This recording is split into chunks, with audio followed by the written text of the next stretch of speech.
Oke guys, Assalamualaikum warahmatullahi wabarakatuh. Welcome back to my channel. Apa kabar kalian semua seluruh subscriber setia yang hari ini masih tetap memberikan support dan dukungan terhadap channel ini. Terima kasih banyak untuk kalian yang mungkin sudah menekan tombol subscribe dan tanda loncengnya. Oke, pada video kali ini kita pengen ngebahas yang namanya debt collector lapangan aplikasi pinjol. Mungkin salah satu pertanyaan yang hari ini masih membekas dan menjadi bahan pemikiran kalian adalah tentang debt collector pinjol yang katanya mau datang ke rumah. Bener nggak sih bang, debt collector pinjol itu mau datang ke rumah? Dan itu pertanyaan yang paling banyak dan yang paling sering masuk ke kita. Oke, pada video kali ini kita pengen ngejelaskan apa aja sih yang menjadi hak kalian sebagai debitur yang hari ini belum mampu melakukan pembayaran ketika debt collector pinjol datang ke rumah kalian untuk nagih utang. Wow, jadi kalau seandainya nanti debt collector pinjolnya beneran datang ke rumah kalian, kalian punya hak untuk mempertanyakan beberapa hal yang mungkin untuk memastikan apakah mereka memang benar-benar dari debt collector aplikasi pinjol yang hari ini sedang kalian gunakan.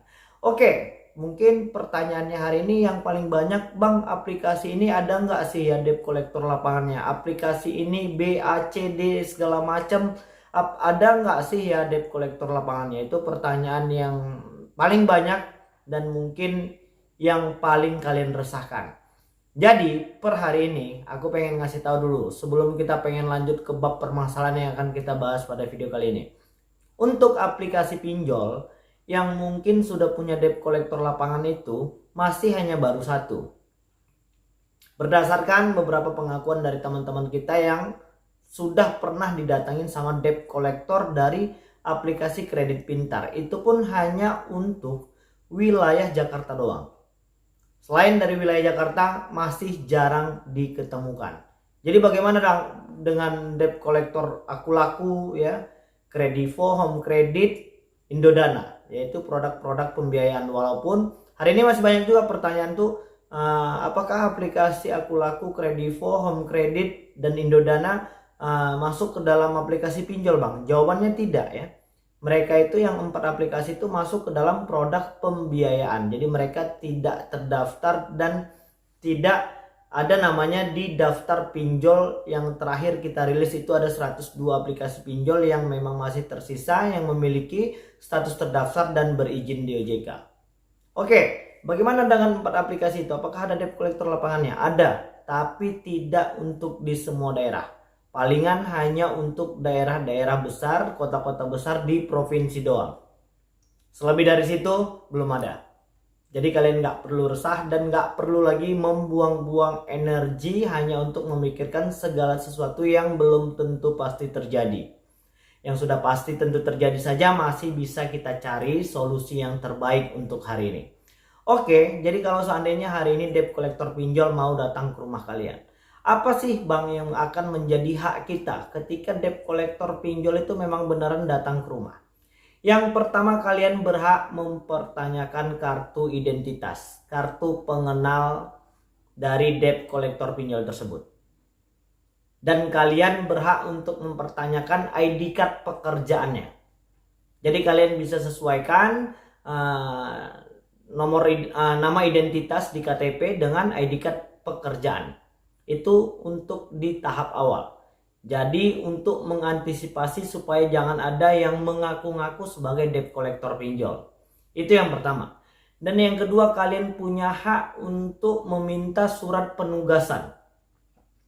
Benar nggak sih ini debt collector yang datang ke rumah kita ini memang benar-benar ditugaskan untuk menagih hutang ke rumah kita?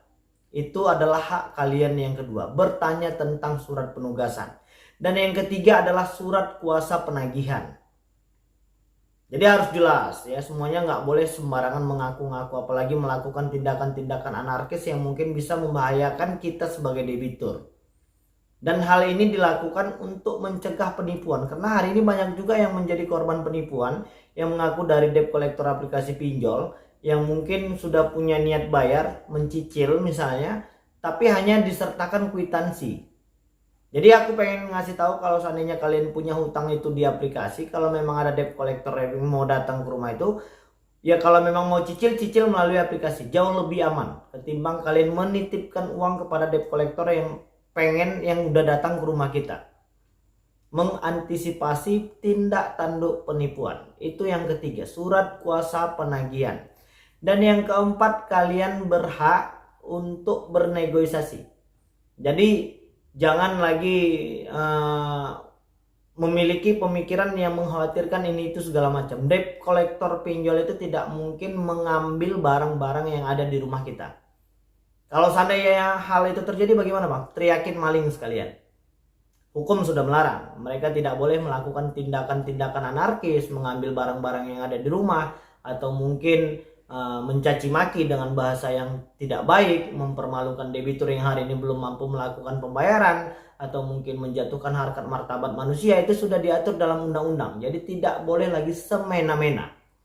Jadi itulah tadi beberapa hal yang akan menjadi hak kalian ketika memang debt collector pinjol mau datang ke rumah kita. Jadi udah cukup jelas. Yang mungkin kurang jelas kalian boleh bertanya di kolom komentar di bawah video ini. Insya Allah kita masih tetap bantu jawab pertanyaan kawan-kawan yang mungkin hari ini menjadi sumber kegelisahan. Yang pertanyaannya belum mendapatkan jawaban, berarti itu sudah dibahas pada video-video sebelumnya. Oke, jadi mungkin itu dulu yang bisa aku sampaikan. Dan mudah-mudahan video ini bermanfaat untuk kita semua. Assalamualaikum warahmatullahi wabarakatuh.